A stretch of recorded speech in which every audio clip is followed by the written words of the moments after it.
नमस्कार दर्शक बंधु शुभ सकाळ आज हूँ 15 तारिख जनवरी मास बुधवार। चलतु जाना देश विदेशर किसी बछा बछा गुरुत्वपूर्ण खबर। जदि आपण मैंने पर्यटन वीडियो को लाइक करना वीडियो को लाइक करी चैनल को सब्सक्राइब करी कमेंट माध्यम जनातु आपण मैंने आम भिडियो केउं जिल्लारू देखुछंती।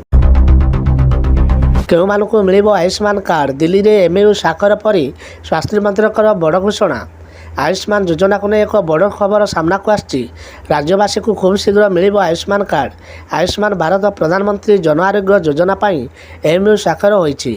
दिल्लीर स्वतंत्र कार्यक्रम रे केंद्र एवं राज्य मध्य एही चुक्ति साखर होईछि। डॉलर तुलना रे टंका पुणी दुर्बल। जानतु केते कमिला टंका।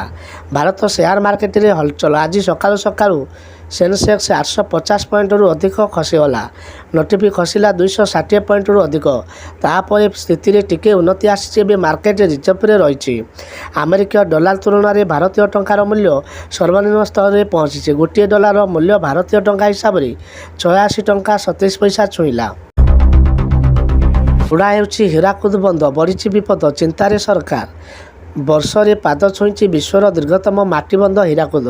भुज बोई बोई बयस बढ़ी आउ ता सहित आयुष भी कमुची।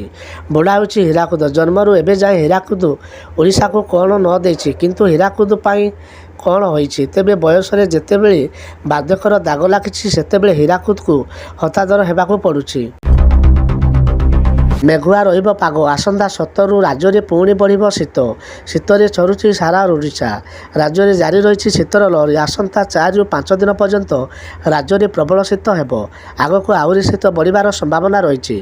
अन्यपटे प्रबल शीत साहू घन कुहुड़ी जनजीवन को अस्तव्यस्त करुच्ची। विशेषकर सुंदरगढ़ झारसुगुड़ा अनुगुल ढेंकानाल संबलपुर बरगढ़ कंधमाल कलाहांडी कोरापुट नवरंगपुर शीतलहरी अनुभूत होबार संभावना रही।